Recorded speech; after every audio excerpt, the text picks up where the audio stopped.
you go.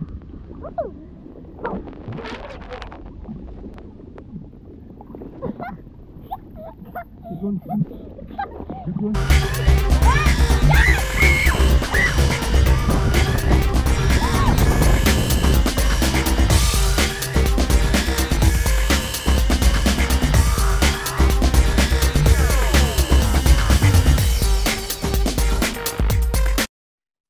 Gilly, can you hear us? I can hear you. Hi. Oh, everyone's in. Oh, look at this. I've got a team of interviewers. This is what I'm talking about. Hello, everyone. Hi. Hi. Oh, this is way nicer. Oh, look, we could do another hour of this. This is awesome. Okay? Yeah. Yeah. Oh, 2 seconds. Remember, Gilly's an ice swimmer. Hi. Hi. Have you been in very cold water, like icy water? Yes, I have. I've been in water which is cold enough that you can have people ice skating on the top of it. And then I made an ice hole and I got into the hole and then there were ice skaters skating around me. So that was a pretty cool, that was a pretty nice day that I had swimming. That's happened 4 or 5 times where I've been in the water and I've cut a hole and then I've got into it and then the ice skaters have been skating around me. And I've got some axes that I use to cut into the ice. So that was good. Have you done that before? No, I haven't yet. Do you want to? Yeah, it would be fun. Brilliant, yeah. Tell Gilly about your paddleboard. Whereabout do you go ice skating? Ice. Oh yeah, so I mean water, like the cold water. So just outside where I live in Cumbria, there's a really big loch nearby. And last winter, it was the coldest winter it had been in 10 years. And so that body of water got a really big, thick bit of ice on it for maybe like about 2 or 3 weeks. So there were all these skaters on it and I made a hole in that one. And I had to, in the evening, I had to like leave some stuff around the edge of the hole so that the ice skaters wouldn't come along and then fall into the hole. So that's what I do. Yeah, it was funny. Yeah, because it'll be pretty cold. Yeah, exactly. So,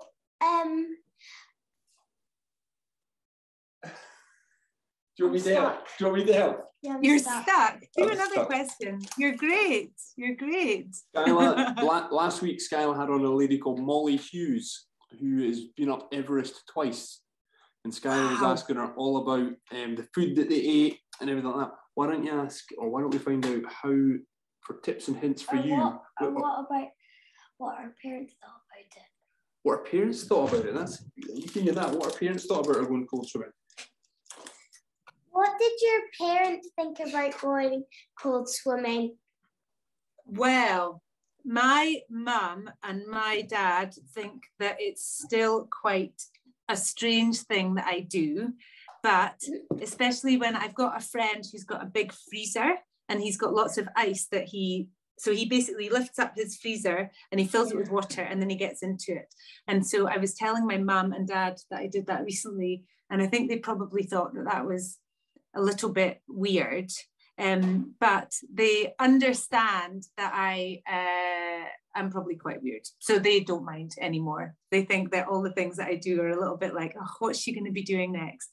But I think that it's a really good, fun thing to do. And so I think that if you want to do something like that, you should just say to your mum and dad, look, I'm going to do it, and then you just do it anyway, because that's the joy of having parents, that you can just go, look, mum, dad, I'm away off to go and do my weird thing, and then you just do it.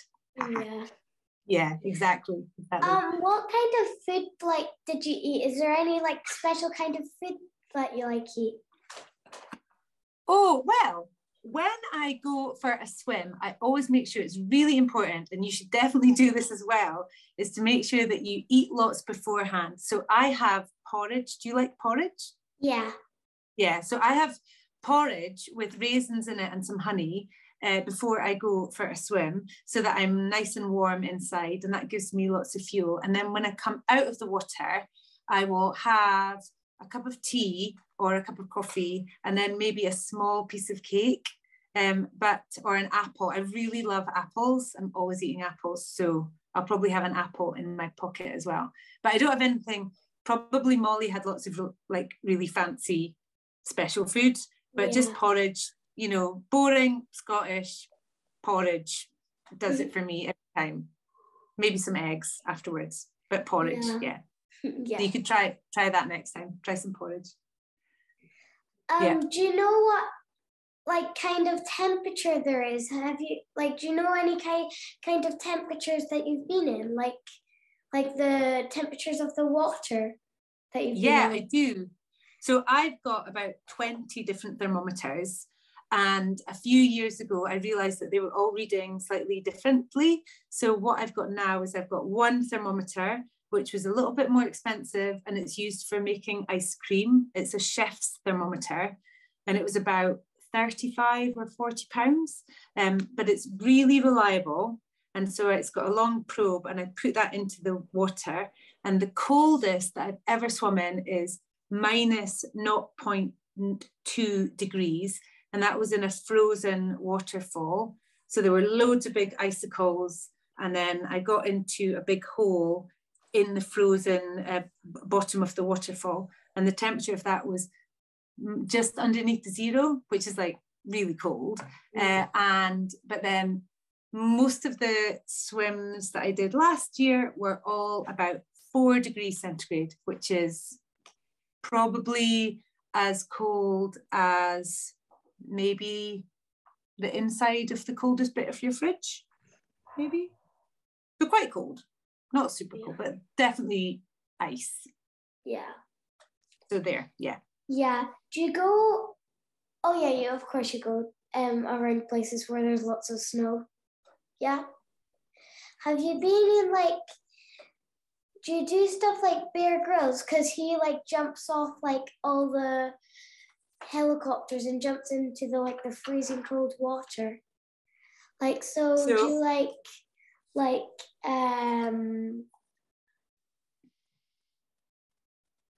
well, I've never seen anything with Bear Grylls, but it's kind of unadvisable. So I'm a swim coach, and I would definitely recommend to people that they don't jump into cold water. Because if you jump into cold water, you can get some of it into your mouth, and it's a bit dangerous. So I wouldn't do that. I wouldn't jump into cold water. It's not very safe. Are you saying you've never jumped out of a helicopter into freezing water? I mean, maybe I can't. You know, it's Nashy. It's totally disappointing. So my husband works he works in the aerial crew with helicopters, and he filmed he filmed the James Bond films, and he's filmed the Harry Potter films, and so he's definitely got the sort of access to the helicopters. But I've been in a helicopter, but I've never jumped out of a helicopter into some freezing cold water. I've not even jumped off a jetty into freezing cold water. I don't like jumping in. I think I need to get your husband on the podcast. You do helicopters. Sounds like a few stories there. Skyla, what do you say, Gilly, for having a chat? Thanks for having me. Hey, no problem. Thank you so much for asking me some really fantastic questions. I think you've got a career in this. Thank you. Bye. Okay, say hello. Bye. Say hello. Hi, you're cute. Hello, I like your top. That's nice. This is Rocky. He's 4. Hey, good face. Go and get that chocolate. Go and get that chocolate. Go and get that chocolate. Do it. Gilly, thank you so much. Cool. It's usual. She's been preparing the chocolate in the kitchen. She's been preparing. She watches your. I always say when the ice comes on, and I'm sure all the ones that you were jumping in the ice and look at Gilly, her head's just above the ice, and she's holding ice and everything like that. And she's like, "Oh, that's going to be me, Daddy." Okay. Awesome. Oh, thank you. But everything you're doing, from the Trad Festival, Kendall Festival, we will catch up again. Obviously, you need to meet Abby. She's now a fitness and mindfulness coach, and does a lot of online Zoom stuff, but beach fitness and all sorts. So next time you're up in town and in Edinburgh, you're more than welcome. Far pits are here. We'll get in the sea. And I would absolutely I would absolutely love that. It would be a total honour, and it'd be lovely to meet Abby as well, because I've heard so much about her, so that would be lovely as well, definitely. Awesome. Gilly, thank you for coming on. Yeah, as always, thank you very much. Thank you so much. Take care. 3, 2, 1, go.